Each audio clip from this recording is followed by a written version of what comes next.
Yajuj dan Majuj adalah dua nama yang sering dikaitkan dengan makhluk atau bangsa dalam tradisi Islam, Kristen, dan Yahudi.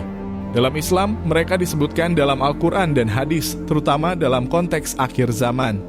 Berikut adalah kisah mereka berdasarkan sumber-sumber Islam. Yajuj dan Majuj disebutkan dalam Al-Quran sebanyak 2 kali, yaitu dalam surat Al-Kahfi ayat 94. Kisah mereka terkait dengan Zulkarnain, seorang raja yang bijaksana dan kuat. Zulkarnain melakukan perjalanan ke berbagai penjuru dunia dan menemukan sebuah kaum yang mengalami kesulitan karena serangan Yajuj dan Majuj. Kaum tersebut meminta bantuannya untuk membangun penghalang dinding besar agar Yajuj dan Majuj tidak bisa keluar dan mengganggu mereka. Zulkarnain kemudian membangun tembok yang sangat kokoh dari besi dan tembaga cair. Tembok tersebut begitu kuat sehingga Yajuj dan Majuj tidak mampu menghancurkannya ataupun memanjatnya. Namun Zulkarnain memperingatkan bahwa tembok ini hanya bersifat sementara dan pada akhirnya akan runtuh ketika kehendak Allah Subhanahu wa Ta'ala datang. Surat Al-Anbiya ayat 96-97.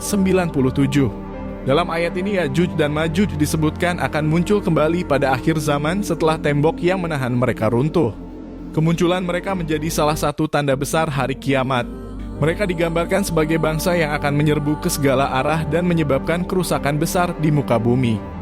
Gambaran dalam hadis Nabi Muhammad SAW memberikan penjelasan lebih lanjut tentang Yajuj dan Majuj. 1. Jumlah mereka sangat banyak. Yajuj dan Majuj digambarkan sebagai bangsa yang jumlahnya sangat besar hingga mereka mampu menelan sumber daya bumi dalam waktu singkat. Dalam satu riwayat disebutkan bahwa setiap orang dari mereka akan meninggalkan keturunan yang sangat banyak. 2. Kerusakan yang mereka sebabkan.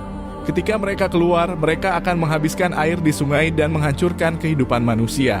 Kaum muslimin akan berdoa kepada Allah Subhanahu wa Ta'ala untuk perlindungan dan akhirnya Allah Subhanahu wa Ta'ala akan membinasakan mereka dengan mengirimkan serangga kecil yang menyerang leher mereka hingga mereka mati serentak. Tanda akhir zaman. Kemunculan Yajuj dan Majuj merupakan salah satu tanda besar menjelang hari kiamat. Sebelum mereka muncul akan terjadi peristiwa besar lain seperti turunnya Nabi Isa alaihissalam untuk membunuh Dajjal atau makhluk penggoda yang lain. Setelah Dajjal dikalahkan, Yajuj dan Majuj akan keluar dari tempat persembunyian mereka dan kekacauan besar akan terjadi. Interpretasi dan penafsiran.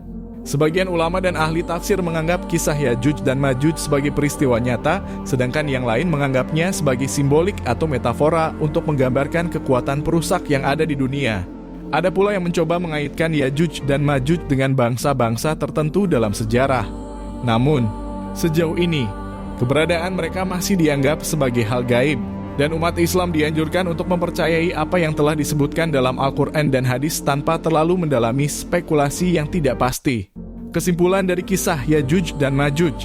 Kisah Yajuj dan Majuj mengajarkan umat manusia tentang kekuasaan Allah Subhanahu wa Ta'ala dan peringatan akan datangnya hari kiamat.